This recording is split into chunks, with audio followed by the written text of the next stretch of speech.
Welcome to Kenton's videos. Enjoy the video. You start by preparing the phone and app so scanning works reliably. Open the Google app now. Make sure you granted camera permission when prompted, because without it the camera cannot scan. Clean the lens and position the barcode in good light. This reduces blur and improves recognition.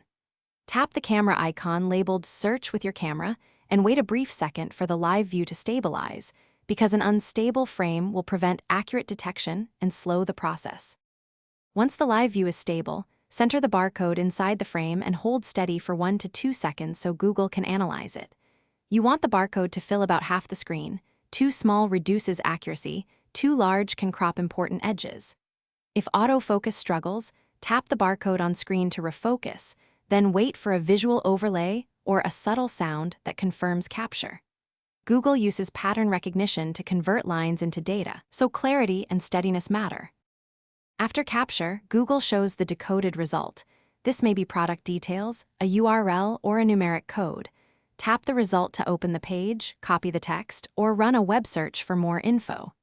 If you need to act quickly, use the copy or open buttons immediately because results may clear when you leave the camera view. If scanning fails, try one key fix. Improve lighting, wipe the lens, or change the angle slightly. These adjustments resolve most common recognition issues.